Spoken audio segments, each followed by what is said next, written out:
नमस्कार प्यारे दोस्तों, मैं अंजीश मौर्य आप सभी का स्वागत करता हूं आपके अपने YouTube channel expert online classes में। दोस्तों देखिए, यहाँ पर हम लोग ट्रांसफार्मर पढ़ेंगे, बहुत अच्छे तरीके से पढ़ेंगे और रिवीजन पर्पज से पढ़ेंगे और ऐसा कोई भी पॉइंट नहीं होगा जो आपका छूटेगा। ठीक है, तो हम लोग देखिए एक मतलब इसको हम चाह रहे हैं कि लेस टाइम में ज़्यादा से ज़्यादा आप लोगों को नॉलेज मिले, तो इसलिए मैंने सोचा थोड़ा सा टाइम कम वेस्ट हो, तो इसलिए मैंने लिख दिया है। ठीक है, तो आइए हम लोग देखते हैं। देखिए ट्रांसफार्मर क्या है, बहुत डिटेल से, अभी एग्जाम भी है तो थोड़ा सा टाइम कम है। ठीक है दोस्तों, आइए हम लोग देखते हैं। देखिए ट्रांसफार्मर क्या होता है। देखिए ट्रांसफार्मर पढ़ेंगे। जैसे देखिए ट्रांसफार्मर क्या है। Transformer is a static device which transfer electrical power from one circuit to another circuit without changing frequency and power with step up और step down voltage with corresponding to decrease और increase in current and work it on mutual principle पे। इसके मतलब है transformer एक static device है जो electrical power को एक सर्किट से अनदर सर्किट, दूसरे सर्किट में पावर को ट्रांसफर करती है विदाउट चेंजिंग फ्रीक्वेंसी को बिना चेंज किए हुए, एंड पावर विथ पावर और फ्रीक्वेंसी दोनों को बिना चेंज किए हुए एक सर्किट से दूसरे सर्किट पे पावर को ट्रांसफर करती है। ठीक है, विथ स्टेप अप और स्टेप डाउन, या तो स्टेप अप करती है वोल्टेज को या तो स्टेप डाउन करती है वोल्टेज को। विथ करस्पॉन्डिंग टू डिक्रीज और इंक्रीज इन करंट, मतलब है कि अगर वोल्टेज को बढ़ा रही है तो करंट को घटाएगी, इसका मतलब है, और अगर वोल्टेज को घटा रही है तो करंट को बढ़ाएगी। ठीक है दोस्तों, और वर्क इस पर करता है, तो वर्क करता है देखिए म्यूचुअल इंडक्शन प्रिंसिपल पे, work on mutual induction principal. और देखिए क्या है इसमें, देखिए नेक्स्ट पॉइंट है हाई कोर सिलिकॉन स्टील के बनाए जाते हैं। जो कोर होते हैं वो हाई सिलिकॉन स्टील के बनाए जाते हैं। इसमें देखिए 2 to 5% हम सिलिकॉन को ऐड कर देते हैं। देखिए by adding silicon 2 to 5% silicon को ऐड करने से, इसमें स्टील में सिलिकॉन को ऐड करने से इसकी रेजिस्टिविटी इंक्रीज रहती है, जिसके कारण आपका ईडी करंट लॉस जो होती है वो रिड्यूस हो जाती है। देखिए to reduce the eddy current loss core limited by thickness 0.3 to 5 mm thin layer of varnish का जो इसमें कोर को हम लेमिनेट कर देते हैं। इसके बाद देखिए पावर ट्रांसफार्मर जो होते हैं उसका सीआरजीओ का बनाया जाता है। कोर जो होते हैं पावर ट्रांसफार्मर कोर होते हैं सीआरजीओ के बनाए जाते हैं। हाई फ्रिक्वेंसी पर फेराइट या एयर कोर यूज करते हैं। देखिए ईएमएफ इक्वेशन जो होता है, देखिए इसमें 4.45 FN होता है। ठीक है, इंड्यूस ईएमएफ जो होता है, इंड्यूस वोल्टेज जो होता है, देखिए लैग बाई फ्लक्स 90 डिग्री से इंड्यूस वोल्टेज जो होता है लैग करता है। इसके बाद देखिए आता है टर्न रेशियो। टर्न रेशियो में E1/E2 N1/N2 I2/I1 होता है। ट्रांसफार्मर रेशियो जस्ट इसी का अपोजिट होता है टर्न रेशियो का, तो जिसके K E2/E1 N2/N1 I1/I2। देखिए योग जो होता है, योग का क्रॉस सेक्शन एरिया जो है, योग क्रॉस सेक्शन एरिया 15 से 20% ग्रेटर देन लिम्ब। देखिए जो योग का क्रॉस सेक्शन एरिया होता है वो 15 से 20% योग के क्रॉस सेक्शन लिम्ब के क्रॉस सेक्शन एरिया से ज़्यादा होता है। इससे क्या हमको एडवांटेज है, तो देखिए एरिया ज़्यादा होने की वजह से बी मैक्स कम हो जाता है। बी मैक्स जो होता है ईडी करंट लॉस के डायरेक्टली प्रोपोर्शनल होता है, तो ईडी करंट लॉस हमारा भी रिड्यूस हो जाता है। देखिए नो लोड करंट, देखिए आई नॉट क्या होता है, नो लोड करंट होता है। No load current generally 2 to 5% of full load current का होता है आपका। और उसके बाद नो लोड एंगल जो होता है 75 से 80 डिग्री या 85 डिग्री तक होता है। और नो लोड पावर फैक्टर जो होता है आपका देखिए 0.2 से लेकर 0.25 तक होता है। इसको देखिए नो लोड करंट, जिससे पूछता है क्वेश्चन कि नो लोड करंट कितने केवीए तक के ट्रांसफार्मर रहेगा, तो उसको हम नेगलेक्ट कर देंगे। तो above 100 KVA transformer no load current neglected. अगर 100 केवीए से एबव ट्रांसफार्मर है तो उसमें हम नो लोड करंट को नेगलेक्ट कर देते हैं। Above 500 KVA transformer winding resistance neglected. अगर कोई ट्रांसफार्मर है अगर 500 केवीए से एबव का है तो उसमें वाइंडिंग रेजिस्टेंस क्या होता है, नेगलेक्ट होता है। ठीक है, अब देखिए जैसे ट्रांसफार्मर को जब हम डिजाइन करते हैं तो उसमें क्या है, देखिए कैसे डिजाइन करते हैं। सबसे नीचे कोर होता है, कोर के बाद लो वोल्टेज बाइंडिंग होता है, लो वोल्टेज बाइंडिंग के बाद इंसुलेशन होता है, इंसुलेशन के बाद एचवी बाइंडिंग करते हैं। इससे एडवांटेज क्या है हमको, देखिए तो अगर हम लो वोल्टेज बाइंडिंग यूज करेंगे लो वोल्टेज की, तो उसमें क्या होगा, देखिए इंसुलेशन कम जरूरत पड़ेगी, एयर गैप कम होगा। एयर गैप कम होने अगर रहेगा तो आपका इंडक्टेंस जो होता है, इंडक्टेंस कम होगा। अगर इंडक्टेंस कम हो रहा है तो इंडक्टिव रिएक्टेंस जो होता है वो कम हो जाएगा। इससे आपका लॉसेस कम हो जाएगी, वोल्टेज रेगुलेशन बेस्ट हो जाएगा। ठीक है, ये E1 और E2 देखिए दोनों सेम फेज में होते हैं। जो प्राइमरी इंड्यूस्ड ईएमएफ होता है और सेकेंडरी इंड्यूस्ड ईएमएफ होता है, ये दोनों सेम फेज में होते हैं। देखिए सेम फेज, क्यों सेम फेज में होते हैं, क्योंकि ये सेम फ्लक्स से प्रोड्यूस होते हैं। ठीक है, प्राइमरी एमएमएफ जो होता है सेकेंडरी एमएमएफ से हमेशा ज़्यादा होता है। ये जानिए, जैसे अगर मतलब मैं समझा रहा हूँ, देखिए जैसे होता है अगर हमको 5 एम्पियर कहीं पर 5 वोल्ट कहीं पर अगर वोल्टेज ट्रांसफर करना है तो हम 5 वोल्ट नहीं करेंगे, क्योंकि 5 वोल्ट करेंगे तो कुछ ना कुछ कंडक्टर में ड्रॉप हो जाएगा। तो इसलिए वहाँ पर जो आउटपुट में मिलेगा वो हमेशा 5 वोल्ट से कुछ कम मिलेगा, तो हमको 6 वोल्ट भेजना पड़ेगा। तो 1 वोल्ट सपोज करिए ये ड्रॉप हो जाएगा, हमको 5 वोल्ट यहाँ आउटपुट में मिल जाएगा। तो इसीलिए हमेशा ऐसे ही प्राइमरी एमएमएफ है, तो प्राइमरी एमएमएफ जो होता है वो सेकेंडरी एमएमएफ से हमेशा ज़्यादा होता है। और रिफर्ड वैल्यू के देखेंगे, देखिए रिफर्ड वैल्यू जो है प्राइमरी साइड का रिफर्ड वैल्यू, अगर आप प्राइमरी साइड मतलब सेकेंडरी साइड को प्राइमरी साइड रिफर्ड कर रहे हैं तब उसके लिए देखिए R2 dash equal to R2 by K square. अगर X2 डैश को निकाल रिफर कर रिएक्टेंस को तो X2 बाई के स्क्वायर हो जाएगा, और Z2 डैश ट्रांसफर कर रहे हैं तो Z2 बाई के स्क्वायर हो जाएगा।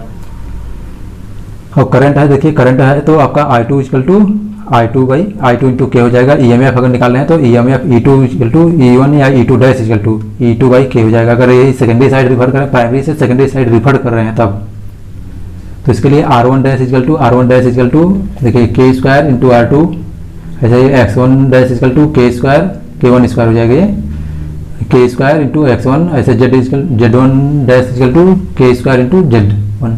ठीक है, करंट निकालेंगे तो ये जस्ट इसका अपोजिट कर देंगे तो ऐसे हो जाएगा। करंट का देखिए तो यहाँ पर I बाई के हो जाएगा, इसमें क्योंकि मल्टीप्लाई में था तो यहाँ पर डिवाइड हो जाएगा।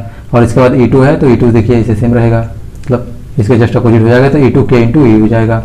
ठीक है, आइए हम लोग नेक्स्ट देखते हैं। देखिए दोस्तों हम लोग यहाँ देखते हैं, देखिए जैसे इसमें पर यूनिट सिस्टम क्या होता है। देखिए पर यूनिट सिस्टम क्या होता है, तो it is the ratio of actual value to base value. ये जो हम लोग पढ़ रहे थे तो नए नए टीचर आए थे पढ़ाने लगे, यार भाई पर यूनिट सिस्टम क्या होता है, किसी को समझ में नहीं आ रहा था पर यूनिट सिस्टम क्या है। तो यहाँ पर देखिए बहुत आसानी से समझेंगे हम लोग पर यूनिट सिस्टम क्या होता है। जैसे देखिए कोई भी चीज़ आप कोई भी कैलकुलेशन करते हैं तो किसी भी चीज़ को एक बेस वैल्यू मानते हैं, तो बेस वैल्यू मानते हैं तो और एक्चुअल वैल्यू आपको पता होता है, निकाल सकते हैं। तो मतलब सभी के लिए एक आप प्रॉपर कैलकुलेशन करेंगे तो वहाँ से आपको बेस वैल्यू मिलेगी, मतलब एक चीज़ को कंसीडर कर लेंगे। ये सब मतलब निकालने के लिए, सॉल्व करने के लिए सबसे ज़्यादा ज़रूरत पड़ेगी आपको। जैसे हो गया आपका ट्रांसफार्मर में जैसे वोल्टेज कितना अप्लाई करते हैं तब उसमें शॉर्ट सर्किट टेस्ट करते हैं तो वहाँ पर, और उसके बाद पावर सिस्टम में स्विच गियर एंड प्रोटेक्शन में ये सब निकालने के लिए बहुत इंपॉर्टेंट है। तो वहाँ पर यूनिट सिस्टम का बहुत ज़्यादा इंपॉर्टेंस है। तो देखिए ये क्या है, main actual value upon base value है, इसकी कोई यूनिट नहीं होती है क्योंकि ऊपर भी जो वैल्यू रहेगी वो सेम क्वांटिटी की रहेगी, नीचे भी, तो इसकी यूनिट कोई भी नहीं होती है। देखिए if in per unit value multiplied by 100 it gives percentage value. अगर पर यूनिट वैल्यू में हम 100 से मल्टीप्लाई कर देते हैं तो परसेंटेज वैल्यू दे देता है। ठीक है, परसेंटेज वोल्टेज अगर निकालेंगे, देखिए actual voltage divided by base voltage into 100 कर देंगे। देखिए ये इंपॉर्टेंट है, याद रखिएगा। देखिए जेड पर यूनिट निकालना हो आपको तो Z actual divided by Z base, या तो इसी को देखिए लिख सकते हैं आप, जेड बेस की वैल्यू अगर आप निकालना चाहें,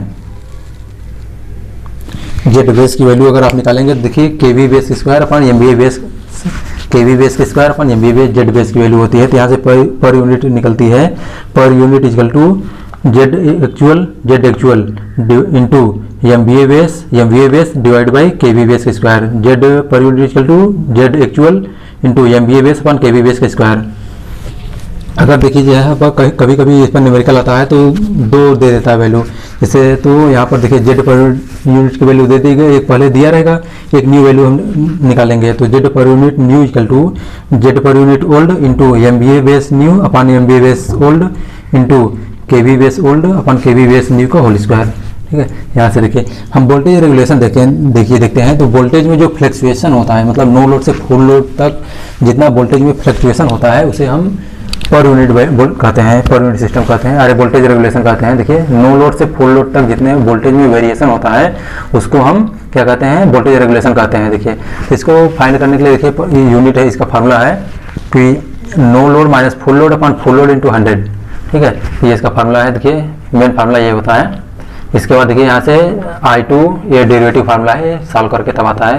तो यहाँ से I2 R02 cos phi plus minus I2 X02 sin phi divided by V voltage. ठीक है, तो ये प्लस जो होता है ये लैगिंग पावर फैक्टर के लिए है या इंडक्टिव लोड के लिए है, और जो माइनस साइन होता है ये लीडिंग पावर फैक्टर या कैपेसिटिव लोड के लिए होता है। ठीक है, तो वोल्टेज रेगुलेशन के डिफरेंट फार्मूले होते हैं, उसको देख लेते हैं। देखिए percentage voltage regulation equal to I2 percentage voltage regulation equal to plus या percentage R cos phi plus minus percentage X sin phi होता है। Percentage voltage regulation equal to kilowatt cos phi plus minus kVAR sin phi होता है। देखिए kilowatt को अगर इसमें हम ऊपर नीचे I से मल्टीप्लाई कर देते हैं आई से मल्टीप्लाई कर दीजिए या वी से मल्टीप्लाई कर दीजिए। देखिए वी आई जो वी आई स्क्वायर आर हो जाएगा, जो आई स्क्वायर आर को हम लिखेंगे किलोवाट, क्योंकि आई स्क्वायर आर को किलोवाट लिखते हैं, कास फाई रहेगा तो नीचे, ठीक है, किलोवाट हो जाएगा कास फाई प्लस माइनस देखिए के V R I square X हो जाएगा, तो आई स्क्वायर एक्स को ये रिएक्टिव पावर होता है तो के वी आर हो जाएगा, ये इंटू साइन फाई रहेगा, ये डिवाइड बाई के वी रहेगा। वी आई को इसी वाले में देखिए, इसी वाले में अगर हम आई से ऊपर नीचे मल्टीप्लाई कर देंगे तो यहाँ आई स्क्वायर आर हो जाएगा, तो आई स्क्वायर आर को हम क्या लिख सकते हैं, किलोवाट लिख सकते हैं। यहाँ पर आई स्क्वायर इंटू एक्स लिखेंगे, इसको के वी लिख सकते हैं, ठीक है। इसके बाद ये वी आई रहेगा, वी आई को हम रेटिंग लिखते हैं तो के वी लिख देंगे किलोवाट में, वोल्ट में। इसके बाद देखिए इसमें अगर इसी में सेम से हम अगर v से मल्टीप्लाई कर देते हैं, ऊपर नीचे v से मल्टीप्लाई कर देंगे तो ये वाला फार्मूला आ जाएगा। देखिए percentage voltage regulation equal to kilowatt into R. देखिए v ऊपर नीचे v से मल्टीप्लाई करेंगे तो V I into cos phi, R बचा रहेगा ये, तो वी आई कास फाई को हम देख सकते हैं किलोवाट, आर नॉट टू बचा रहेगा तो kilowatt R not two plus minus K V R into X not two divided by V square into 100 होता है।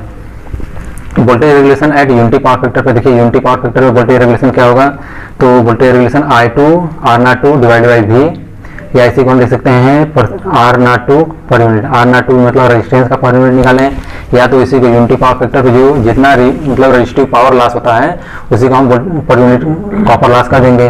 तो ये देखिए इस वाले को हम क्या लिख सकते हैं, इस जो आई आर को है इसको हम वोल्टेज ड्रॉप ही तो है, तो ऊपर भी वोल्टेज ड्रॉप है, देखिए नीचे भी वोल्टेज है, तो ये इसको हम पर यूनिट कॉपर लॉस लिख सकते हैं, या परसेंटेज आर लिख सकते हैं। रेजिस्टेंस पे देखिए ये ड्रॉप हो रहा है तो इसको हम 100 से मल्टीप्लाई कर देंगे तो परसेंटेज आर आ जाएगा।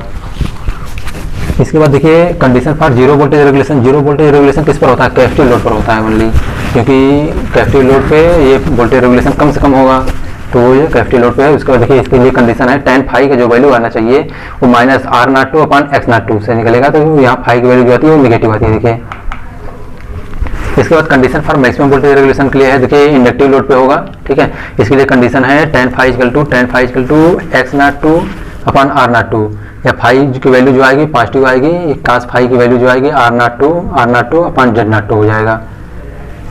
यहाँ देखिए वही लिखा है, अगर पॉजिटिव साइन ले रहे हैं तो आप लैगिंग पावर फैक्टर के लिए है इंडक्टिव लोड, अगर नेगेटिव साइन आप ले रहे हैं तो ये लीडिंग पावर फैक्टर के लिए कैपेसिटिव लोड रहेगा, ठीक है। तो ये सब आप स्क्रीनशॉट ले लीजिए इसका, और देखिए हम यहाँ पर आगे बढ़ते हैं और देखेंगे और अच्छे से टेस्टिंग क्या होती है ट्रांसफार्मर में।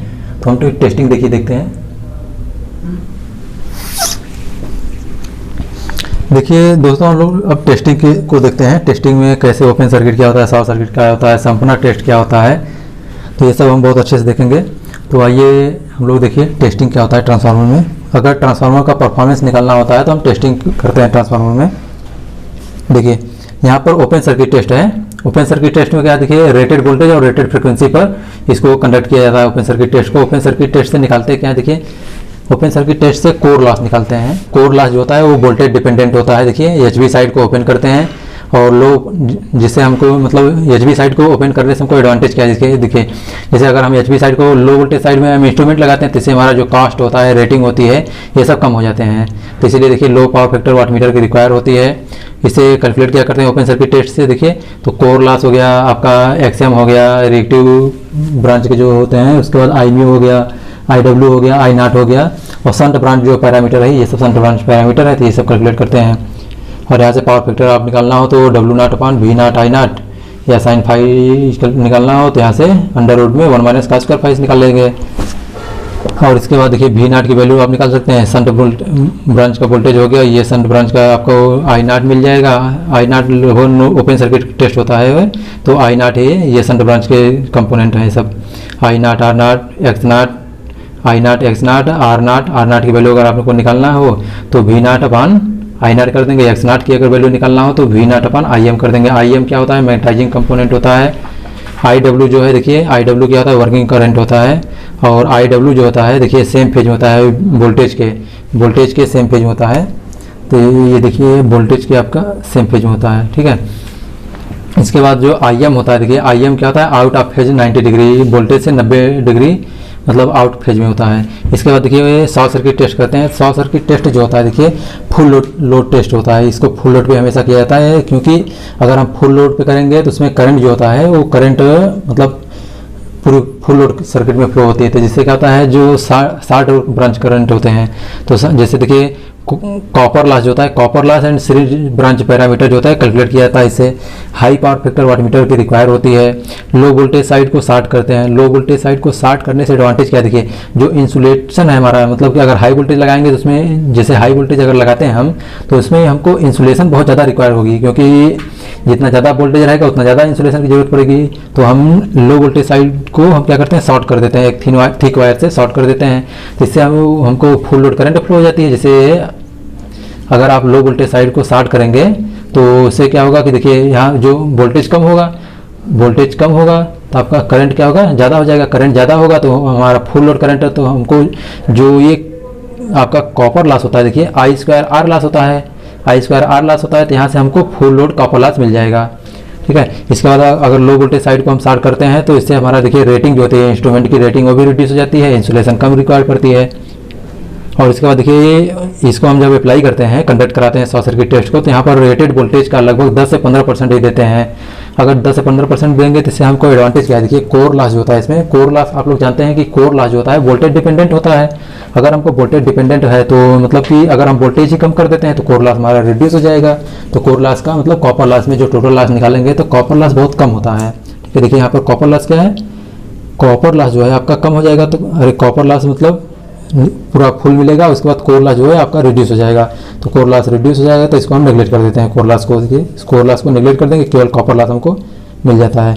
इसके बाद देखिए कोर लॉस वही चीज़ है, कोर लॉस जो होता है आपका वो वोल्टेज डिपेंडेंट लॉस होता है, और जो कॉपर लॉस होता है ये करंट डिपेंडेंट लॉस होता है, मतलब करंट पे डिपेंड करता है, क्योंकि I2R होता है, I2R होता है, तो ये कॉपर लॉस होता है।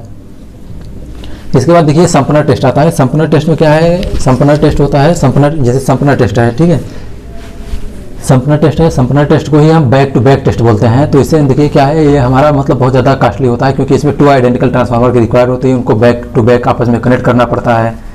इससे हम टेम्परेचर राइज निकालते हैं, या सीरीज और शंट ब्रांच पैरामीटर को कैलकुलेट करते हैं। कोर लॉस और कॉपर लॉस दोनों का कैलकुलेट कर सकते हैं। तो मतलब एक ट्रांसफार्मर हम अगर ये संपनर टेस्ट होता है, अगर संपनर टेस्ट हम यूज करें तो संपनर टेस्ट से हमको मतलब ओवरऑल हम ओपन सर्किट टेस्ट ना करें, शॉर्ट सर्किट टेस्ट ना करें, तब भी हम अगर संपनर टेस्ट से करें तो इससे open circuit, short circuit, temperature oil का राइज, मतलब सब कुछ निकाल सकते हैं, टेम्परेचर राइज वगैरह।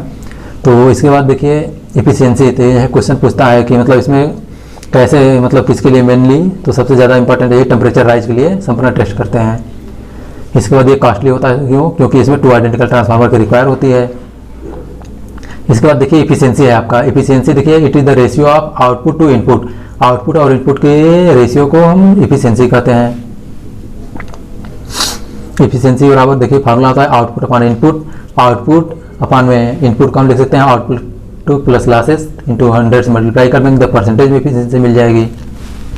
इसके बाद देखिए अगर रेटिंग आप लिखेंगे तो VA जो होता है cos phi plus minus VA cos phi divided by VA sine cos phi plus ये कॉपर लॉस हो गया, आपका आयरन लॉस हो गया। लॉसेस में copper loss plus iron loss होता है इंटू 100। देखिए किसी भी लोड पर अगर आपको निकालना हो एफिशिएंसी तो x into VI cos phi divided by x VI cos phi plus x square W copper loss plus W iron loss, मतलब copper loss plus iron loss हो जाएगा ये। तो क्वेश्चन देता है अगर किसी फ्रैक्शन लोड पे देखिए, जैसे क्वेश्चन पूछेगा तो अगर किसी फ्रैक्शन लोड पे पूछ रहा है तो फ्रैक्शन लेस की वैल्यू देगा। हाफ लोड पे पूछेगा तो यहाँ 1/2 रख दीजिएगा, फुल लोड पे पूछेगा तो 1 रख दीजिएगा, अगर 1/4 लोड पे पूछेगा तो x की वैल्यू 1/4 रख दीजिएगा। तो यहाँ से आसानी से आप किसी भी लोड पे ये निकाल सकते हैं एफिशिएंसी। इसके बाद कंडीशन फॉर मैक्सिमम एफिशिएंसी के लिए क्या होता है, देखिए variable loss equal to constant loss होता है। मतलब वेरिएबल लॉस में क्या आता है आपका, वेरिएबल लॉस में कॉपर लॉस आता है, कांस्टेंट लॉस में कोर लॉस आता है। देखिए कोर लॉस, तो यहाँ से आप देखिए current at which efficiency maximum, तो यहाँ से I2M equal to IF under root में PI अपन PC, PI जो है आयरन लॉस है, PC कोर लॉस है आपका कॉपर लॉस। ये देखिए आपका रेटिंग है, रेटिंग मतलब रेटिंग मतलब अगर मैक्सिमम एफिशिएंसी प्राप्त हो रही हो तो उसकी रेटिंग के लिए है, तो यस एफिशिएंसी मतलब efficiency rating at which efficiency maximum, तो SM equal to SFL under root में PI upon PC iron loss upon copper loss. ठीक है। इसके बाद देखिए आपका ये एफिशिएंसी है मैक्सिमम एफिशिएंसी जिस पर मिलती है तो किसी फ्रैक्शन पर, तो M cos phi divided by M cos phi plus 2 PI मतलब कि आयरन लॉस और कॉपर लॉस दोनों को बराबर होते हैं। अगर ये आपका मैक्सिमम एफिशिएंसी मिलती है तो यहाँ से निकल जाएगा। तो मैक्सिमम एफिशिएंसी कितनी होगी, m cos phi upon m cos phi plus 2 PI into 100 होता है। ठीक है दोस्तों, अभी देखिए आप लोगों का open delta connection, VV connection, Scott connection, auto transformer और उसके बाद लॉसेस, पैरेलल ऑपरेशन, इसके बाद मिसलिनियस टाइप के ये बचे हुए हैं टॉपिक। और ये वीडियो आपकी नेक्स्ट जो वीडियो आएगी नेक्स्ट पार्ट में इसका, उसमें पूरा कंप्लीट हो जाएगा। और प्लीज़ आप लोग वीडियो को पूरा देखिए, चैनल ज़्यादा से ज़्यादा शेयर कीजिए, वीडियो को लोगों तक पहुँचाइए। Thank you so much for watching my video.